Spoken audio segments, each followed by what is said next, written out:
Luxcana from Luxury Gaming, and I'm here with Santiago. So, how did you do today? I finished top 16 at DLC Las Vegas today. That is amazing. Congratulations. Appreciate it. What deck did you play? I played today blue-red. Ooh, okay. So, let's see it. Let's check it out. All right. We'll start off with the blue cards here. Bam. All right. We'll start off characters. I played 4 Tipo, 4 Hiram, 4 Tala. So now, before we get started, for the Tipo, did you ever find that putting an ink into your inkwell from your hand kind of like you lost your hand quicker?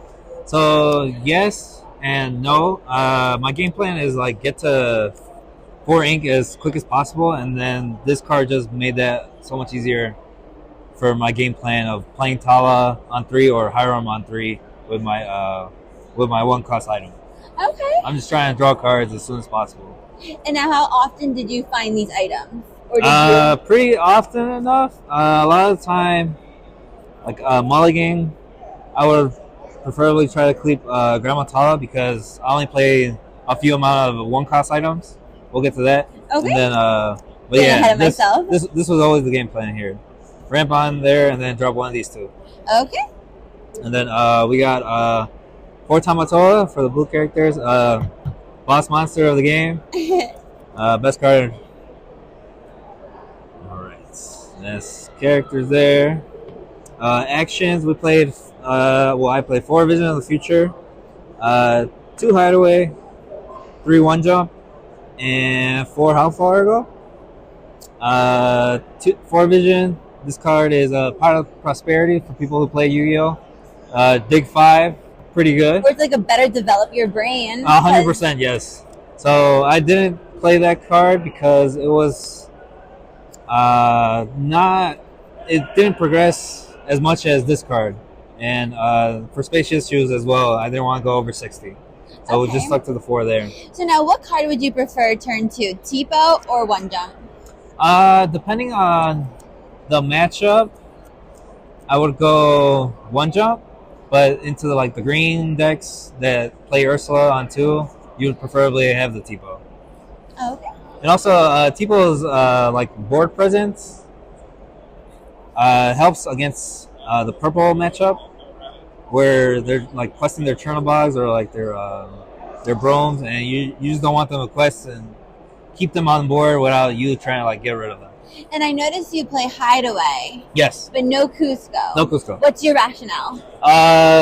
So when you're trying to auto card, a lot of the times you want to this deck doesn't have a lot of board presence a lot of the time, so you don't have many options to sing your how far to dig, and your Hiram isn't always going to be there because a lot of the times into the red matchups it's easily allocated. So knowing I can hard play a how far, and then also a vision to use the least amount of ink to still resolve the play I wanted to resolve in the first place. Did you ever think that you needed that 2 quester from Cusco? Yes and no. It does play better into the purple decks, but I really thought the mirror was going to be more dominant this weekend, so I just stuck with the Hideaways. Okay. And it helps into the Amber Steel matchup to ramp your items if you have to. Yeah, or also the getting rid of their lanterns. Yeah, I wouldn't necessarily get rid of their lanterns because it's the same thing at the end. And you help them sing, help them sing Whole New World when a lot of the times they're stuck at 4 ink, with a lantern up, so they can't hard cast Whole New World. Got it. Thank you. Absolutely. And then to round off, that's all my actions there, and the items: 4 Popsicle, best card in the deck, 3 Ice Block, and then 2 Lucky Dime. Played 3 1 cost items just to help mulligan process and resolve my Hirams effectively. Mm-hmm. I wasn't upset if I didn't open one. Did you think maybe Vitalisphere would have helped your items? Looking back, maybe so. I did mess Vitalisphere in a Chromacon, just to like help my Maui's out castles easier. Mm-hmm. But you just take those draws sometimes. Sadly, like that's all you can ask for. You can't beat everything unless you go over 60. And I just wanted to try and go over 60 for the weekend. Okay. And then Lucky Dimes, just win the mirrors. This is how you end games. Best card. And all these blue cards are like insane. Moving on to the red cards. I played 2 Queen of Hearts, 1 Sisu. Only 1 Sisu? Yeah, one shift. Well, 1 little Sisu, yeah. Wow. This card. That's a nice little tech. Yeah, it's a little tech. I've seen people play like 4 yeah, so or the 3 standard, to 4. yes. Standard is 3, usually. But the uninkability and like the effectiveness, you need Ice Block to make this like really effective. And like I was okay with not opening Ice Block because holding uninkables in your mulligan isn't really like good for you. Oh, interesting. Yeah. Okay. So you wouldn't hold an Ice Block in your hand. Correct. Yeah. Because it's an uninkable. Unless I already opened Hiram and like a 1-jump or a T-bow.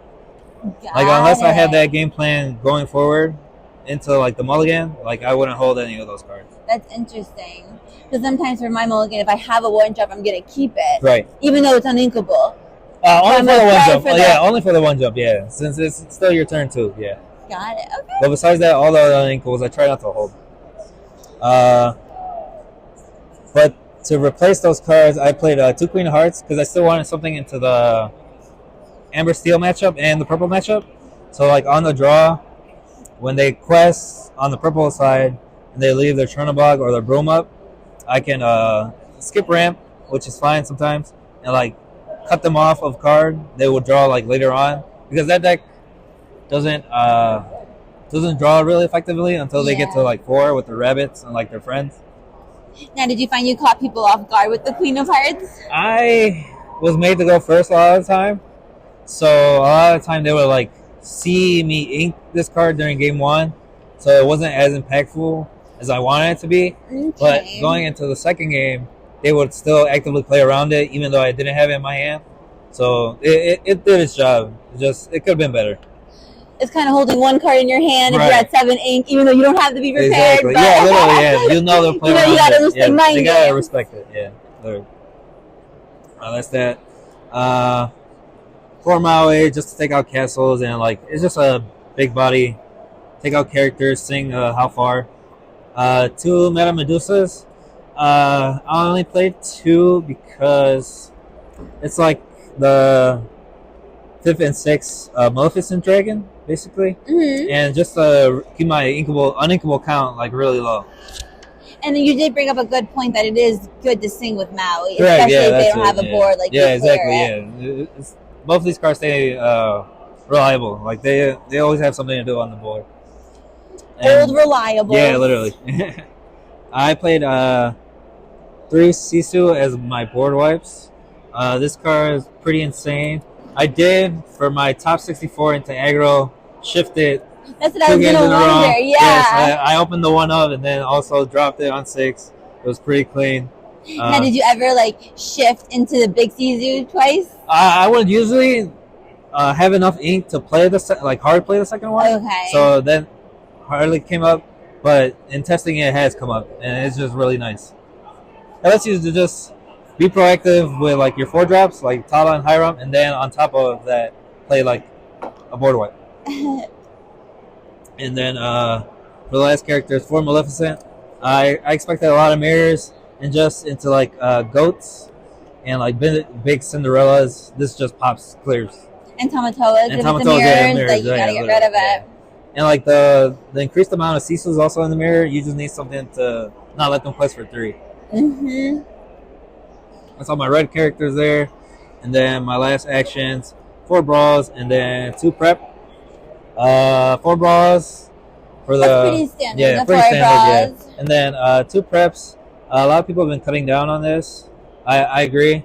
Like, it's just a awkward card a lot of the time. And, like, your deck, it functions a little better with your ramp on 2. So you can get to your game plan a lot faster. So why not have another big Sisu? Another big Sisu? I wanted to keep the uninkable count to 20 cards exactly. Okay. So it's just like, honestly there, about that. And I always wanted to be able to sing the prep with the big with a big Cecil or a Maleficent Dragon or a Tamatoma if I had to. So that's why I like played this card. Yeah. Okay, well, that's awesome. Do you have any shout outs you want to give? Maybe show your prize card or your map? Absolutely. Won the Cinderella, won the Rapunzel. Nice little playmat here. Big shout outs to my wife, Maria. Thank you for letting me come out and play these DLCs. You're a great support. Yes. Thank you to my brother, helped me build a deck. Who needs fishbone?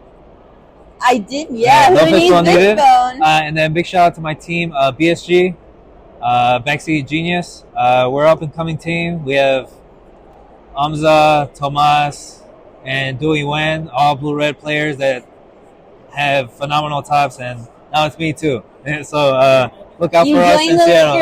I'm in the big leagues now. I love that. Yeah. Okay, thanks for watching. Please like and subscribe.